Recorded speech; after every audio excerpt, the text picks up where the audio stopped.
If I know anything about the struggle that you might be facing, the reason why you clicked on this video, it's that maybe you started a new Bible reading plan in January, but somewhere by Deuteronomy or the beginning of March, you gave up. Why? Why does that keep happening?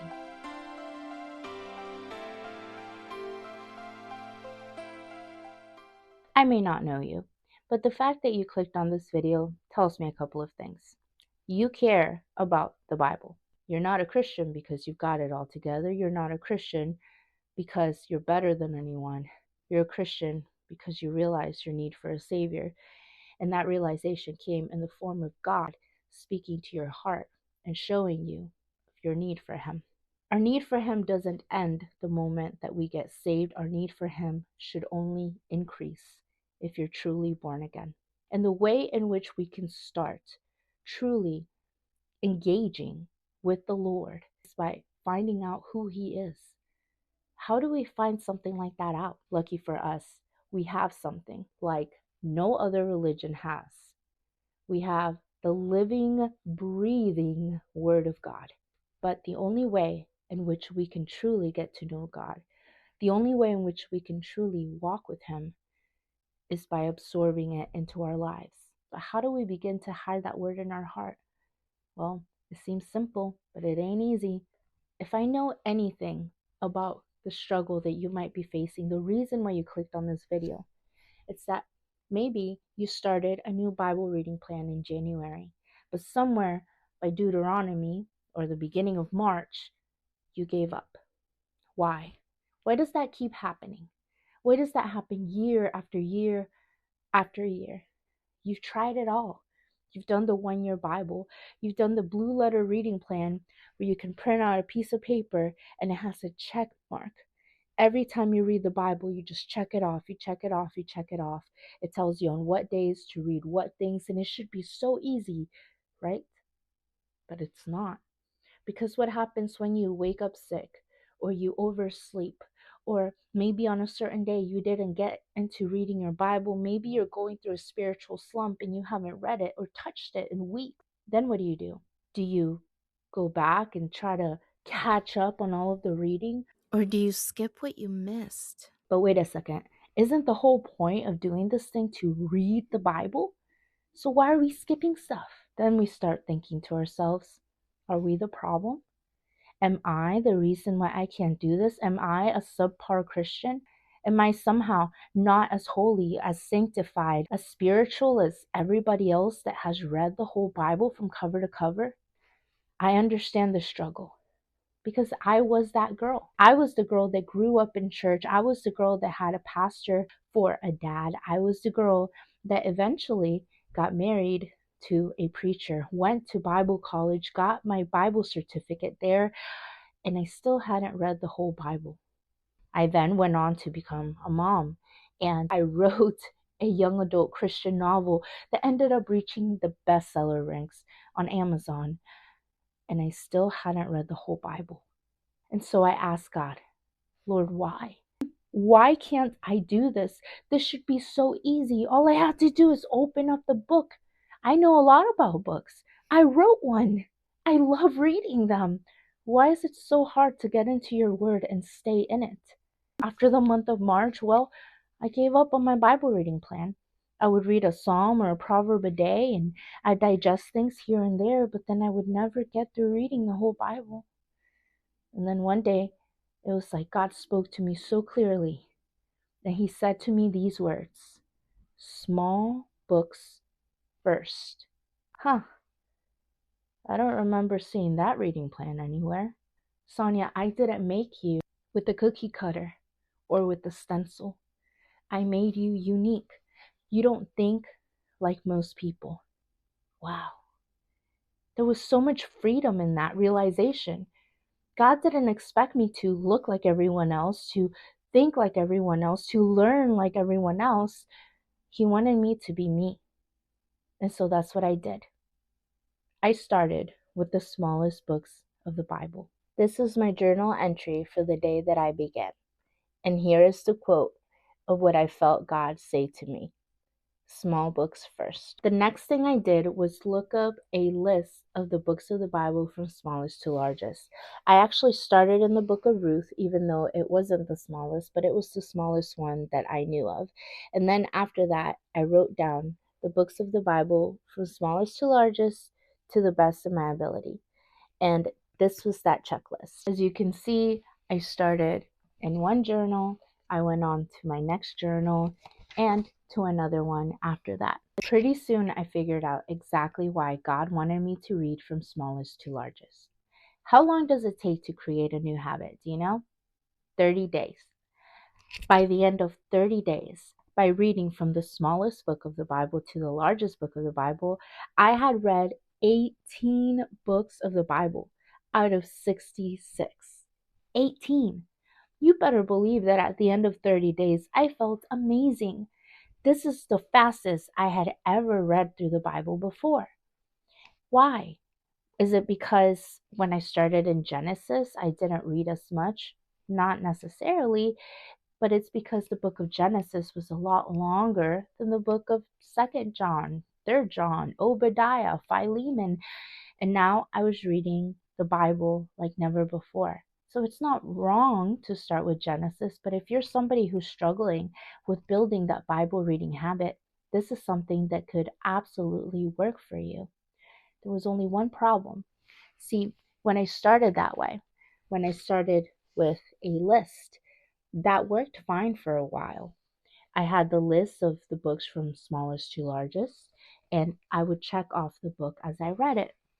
And that was fine because the books were so small in the beginning. I could read them in one sitting. But the problem came when my books started getting bigger and bigger.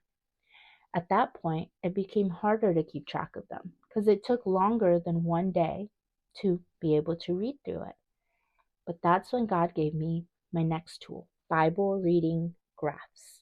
I'd seen stuff like this online before, but I decided to begin making my own. And what was so amazing about having a Bible reading graph for one of those bigger books of the Bible is that in the same way that I could keep track with reading an entire book in one sitting before when they were smaller, I could read a chapter, 2 chapters, 3 chapters, and mark them off as I did before. I just kept going. The momentum kept on, and I was able to see a visual depiction of my progress through the Bible. For me, that was amazing. It was a life changer, and it gave me a dopamine hit. It made me feel accomplished. It made me feel like I was really doing this thing. Book by book, chapter by chapter, I started seriously making progress with my Bible reading. What was different about doing things this way rather than doing them the old-fashioned way? Isn't this the same thing? Well, no. This afforded me flexibility. What happened when I got sick? I slept in. I missed a day or 2 or 5. Well, I would get super discouraged and I would give up. That was me before. But now I have these graphs. Now, if I ended on Psalm 30 the last time, and for some reason I hit a spiritual slump and I don't get back in scripture for a while, well, I know exactly where I left off and I can just pick it back up. There is no catching up. There is no keeping to somebody else's standard. This is me getting back to doing things the way that I am going to do them. And for me, that was amazing. God told me He didn't make me with the cookie cutter or a stencil. He made me me. And this was my way of getting through the Bible. Hey, Sonia, that's all well and good. Happy for you. That seems nice.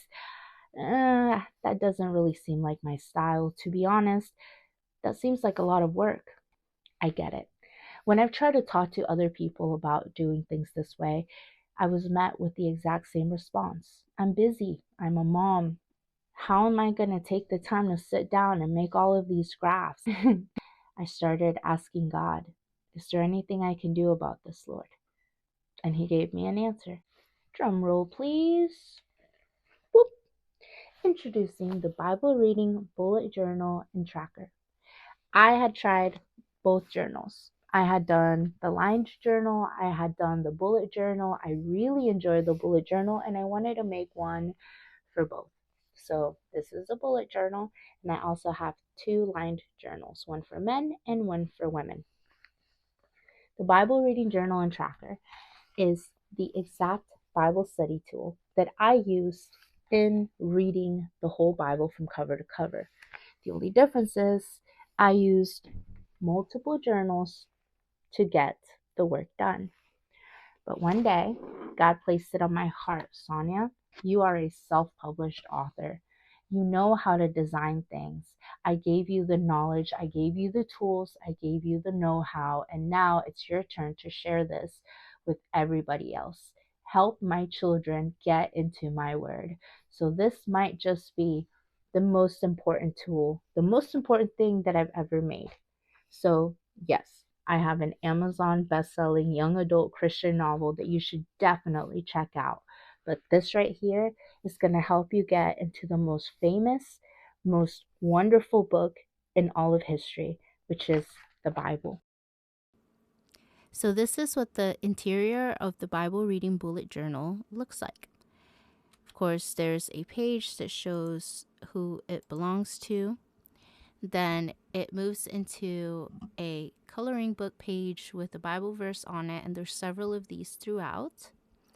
There's our table of contents, a word from the author, and a page that says how the journal works. You can also scan the QR code that will take you to a video explaining everything that is written on here.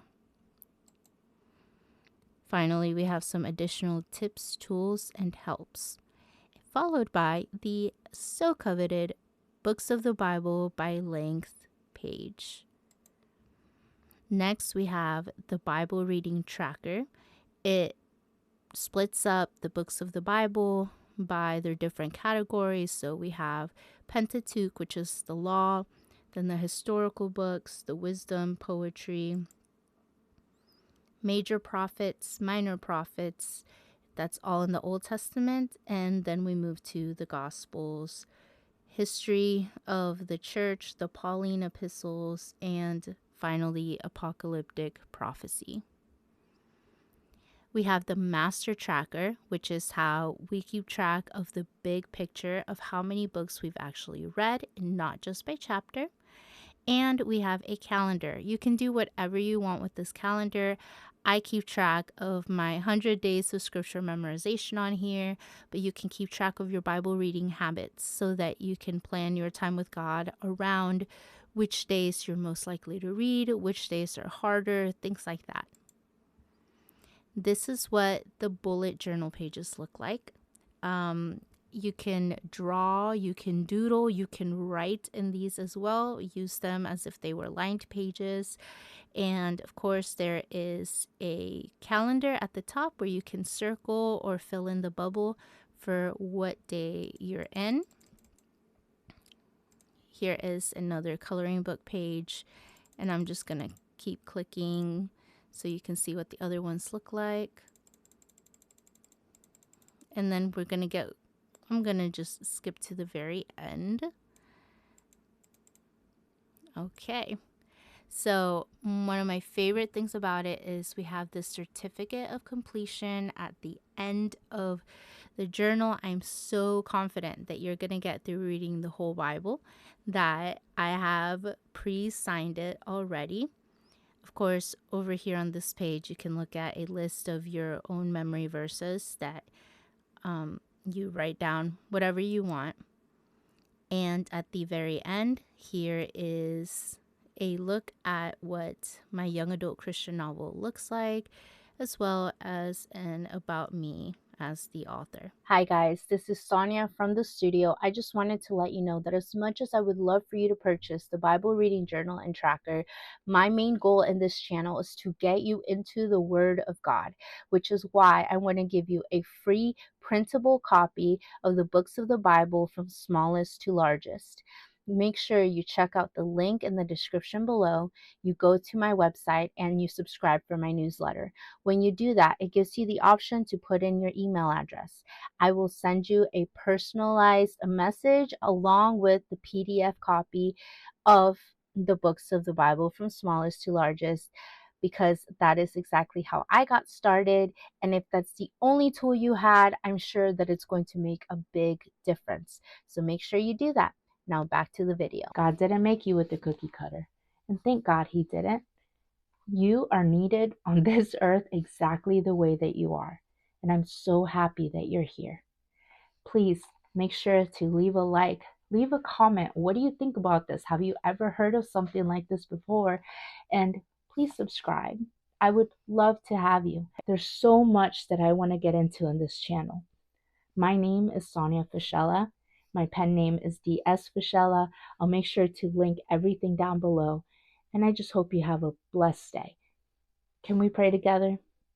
Father, I thank you so much for bringing this video in front of the person that's watching it right now.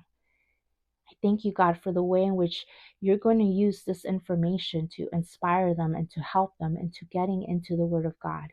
And whether they buy my journal or they decide to take some things from this video that they're going to implement in their own Bible reading, I just pray that they will grow in their relationship with you and their relationship with your Word, and that they will feel excited about getting to know the God of the universe that created them.